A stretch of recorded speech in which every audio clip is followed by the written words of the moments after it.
Welcome to the best football show. I'm Brian Baldinger. You can find this show if you just download your Odyssey app for free, wherever you do that. Like it and subscribe to it. Watch it on almost a daily basis. We'll be here quite a bit between now and the draft in Green Bay, which is, April 26th. So it's coming up pretty soon here. Anyways, and you can find me and all the stuff that I do, getting ready for the draft. I'll be at a number of pro days. I want to tell you, I'll be at Miami's pro day on March 24th, next Monday. I'll be at Penn State's pro day next Friday, March 28th.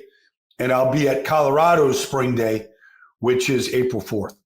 So looking forward to watching all those great athletes, Abdul Carter, Ty Warren, Shedeur Sanders, Travis Hunter, Cam Ward, you name it.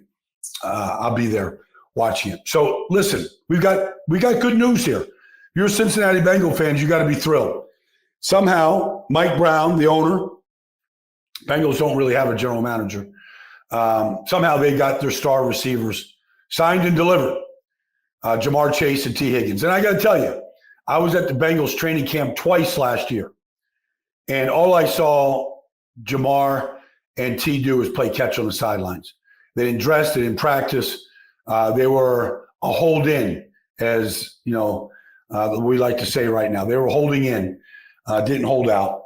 They got new deals, top of the market new deals. And nobody thought anybody could do it, or the Bengals couldn't do it. But it's interesting because really the history of teams paying two wide receivers number one money isn't great. The Eagles are doing it with A.J. Brown and Devontae Smith, but there's not a lot of teams paying 1 and 1A in this league right now.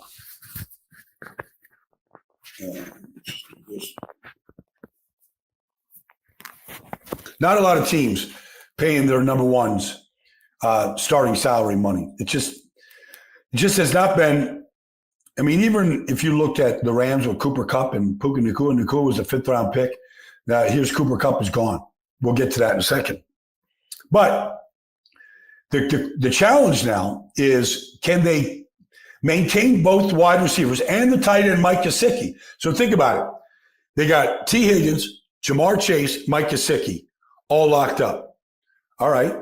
And Joe Burrow. And Joe Burrow was really, I think, the mouthpiece to this whole thing.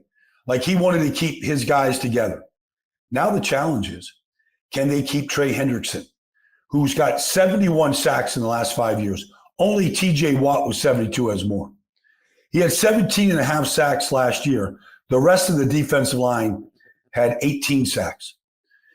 So we're talking about a guy who's got 17 and a half, two years in a row, 35 sacks, 2 years now. He's been a highly productive player. Can the Bengals keep him? Sam Hubbard has retired. They need defensive line help. If the Bengals get this done, and he's got 1 year left in his contract. Now, so Trey Hendrickson is under contract for 2025, but to be a free agent after that, at age 30.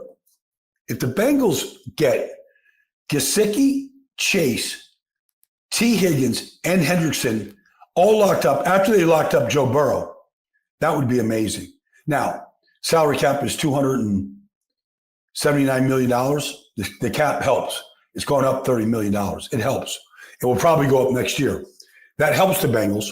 But this is a franchise that has not ponied up money to start players very often. It says something about Joe Burrow, outspoken about it. Maybe Mike Brown realizing, do you want to compete with Baltimore and Pittsburgh? You better pay your star players. There you go. We'll see.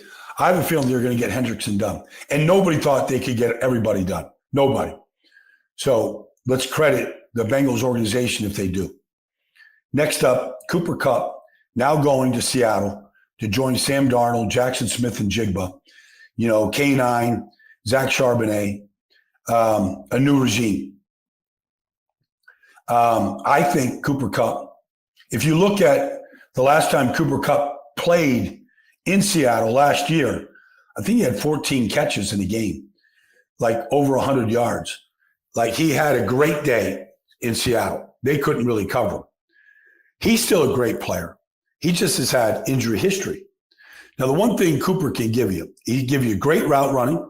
He can adjust to any football. Sam Darnold wants to throw one on timing to a spot. Cooper Kupp will go get to that spot and get the ball. He is a retriever, a golden retriever, going after the football. Like he's got real skills adjusting to the ball in the air. He did that with Matt Stafford over the last 3 years. But they needed a receiver.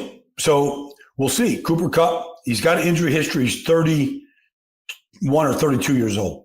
The one thing Cooper gives you, though, he is a great blocker in the run game, whether it's at the point of attack, whether it's the backside. I mean, you literally can play 13 personnel. Okay? Clint Kubiak, the offense coordinator, can go out there with, one tight end, 3 wide receivers. But with Cooper as one of your receivers, it's like you're in 12 personnel. It's like you're in, 2 tight ends, all right, because of the way he can block the edge. And maybe that led to some of his injuries. I don't know, but he's an excellent blocker at the line of scrimmage to help in the run game. Let's go to the New York Giants. The New York Giants right now still don't have a quarterback. Tommy DeVito is the only quarterback on their roster. Meanwhile, they've talked to Joe Flacco. They have talked to Russell Wilson. They have talked to Jameis Winston. They have yet to talk to Aaron Rodgers. So the Giants did pretty good in free agency. They got 2 starters in Javon Holland and Paulson Adebo in the secondary. They got Chauncey Golston, who can start at an end position, play on the interior in sub packages, rush the passer, coming off a year where he had 5.5 sacks in Dallas, his best year. Then they signed depth players.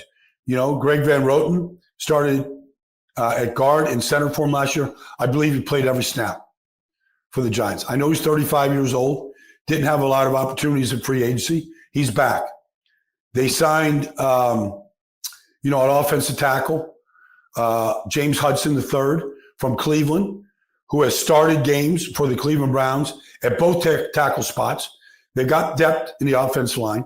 They brought back Darius Slayton. They basically brought back the exact same offense as a year ago. Wandale and Malik, and Tyrone Tracy. And they brought back the entire offense and some depth in the offensive line without the quarterback. But what are they going to do? Russell Wilson is talking to other teams. Aaron Rodgers has yet to talk to anybody. I don't think he's coming to the New York Giants. I just don't. And so then you go, can the Giants with the 3rd pick get a quarterback? Well, Cam Ward and Shedeur Sanders are thought to be the top 2 quarterbacks in this draft. And like I said, I'll see both their pro days. I'll see how well attended they will be, which will be heavily attended. The Giants sitting at number 3, they might not be able to stay at 3 and get a quarterback. But even if they sign Russell or Jameis or Aaron, even if they sign any of them, they still have to draft a quarterback. Their quarterback situation is not settled if they sign any of these quarterbacks that are out there. Flacco, Jameis, Russell, Aaron, or anybody else. Their quarterback situation isn't settled. The Eagles' situation is settled. The Commanders' quarterback situation is settled. Dak is pretty settled at Dallas. The Giants have got to get this position settled. I mean, since Eli retired, they have not figured it out. And that's why they're picking number 3 and why they're coming off one of the worst years out of the 100-year history of the New York Giants, a history that started in 1925. They've got to get this thing figured out. But I think they're going to have to draft a guy. I mean, it would be great if they got Russell or Aaron and drafted Travis Hunter at number 3. They still got to draft a quarterback. All right, let's get to the Eagles, because all the Eagles do, to me, is improve the roster. Think about it. low down in free agency, they went out and signed Azeez Ojulari and Josh Uche. Now, both these rushers are coming off situation. Look, Josh Uche got traded to Kansas City Chiefs. He could not learn that defense. Nobody. That defense is multiple. You got to learn multiple positions on the fly. It was tough for him. But he had injuries in New England. But, in 2022, he did have 11 and a half sacks. In fact, he was a major contributor in 2022.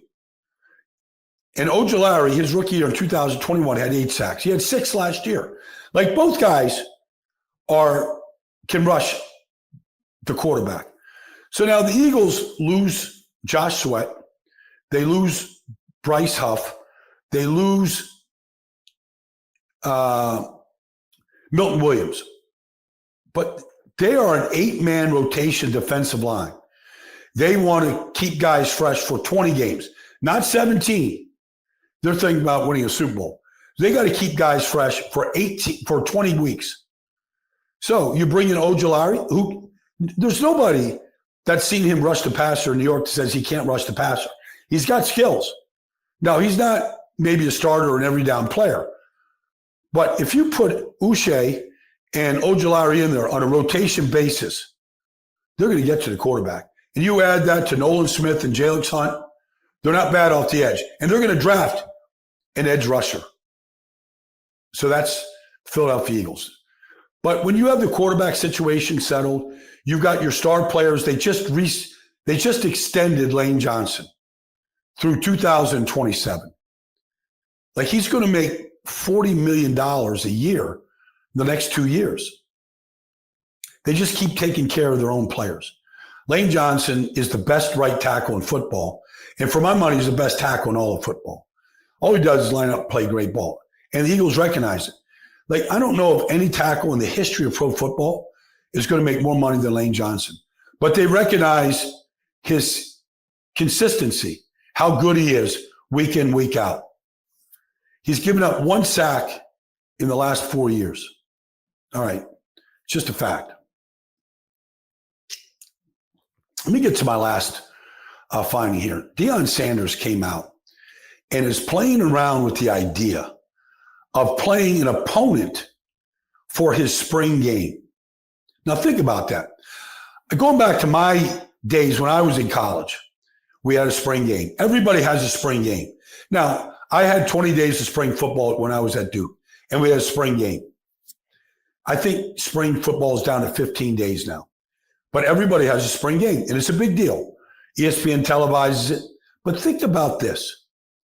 Think about if Deion's proposal, and I think the team that he mentioned was Syracuse, that he's in discussions with Syracuse to have a real game. It'll be like a spring game. It'll be controlled to a degree. But, you go through one-on-ones and pregame warm-ups and all that stuff, and then you have like this, this scrimmage against an opposing team. You imagine what you could do with that in college football with Ohio State, Georgia, Clemson, Alabama, Oregon. Just go to the teams. Nebraska, Colorado. Just go to the teams. And what if they all started lining up an opponent for a spring game? What you could do television-wise on Friday night, Saturdays, Sundays in the spring. You could layer these games. So let's just say Colorado, spring game is in late April on a Saturday afternoon. Well, who's not to say that Georgia couldn't have one against, I don't know, pick a team. Duke on a Saturday night. Ohio State against, I don't know, Nebraska. Maybe not a division, a conference game. But Ohio State against Kansas State, North Dakota State, whatever, spring game. Like this thing could blow up. You talk about a ratings bonanza. Who wouldn't watch that? If you had a choice, not to knock the NBA or not to knock Major League Baseball, but if you're in the month of April and it's a Friday night, a Saturday afternoon, Saturday night, Sunday afternoon, Sunday night, you're not going to watch Nebraska and Louisiana Tech? in a spring game? Are you kidding me? No. Like, this might be revolutionary. Now, I don't know how far this is in the discussions, but I'm going to see Dion on April 3rd and 4th for their pro day. And I'm going to talk to him about it. Hope to have more information. Maybe more comes out between now and then. And I'm not spreading false information here. I'm just saying this is in the works. It's in discussion. Nothing's been finalized. And all I'm saying is, what if? What if this becomes a thing? The spring game becomes more than just an intra-squad game. What if it becomes a thing? Like, I'm just running with it. It could become a thing. Anyways, I hope to give you more information on this. This has been the Best Football Show. We've got breaking news almost every single day. We've got pro days. Bengals just lock up their 2 wide receivers. Let's see what happens. Come join me tomorrow. I'll have more information on whatever subject it is. More signings, under-the-radar signings, roster adjustments, you name it. Trades, whatever the news comes, I'll be here to bring it to you on the Best Football Show. Please join me tomorrow. Look forward to talking to you soon.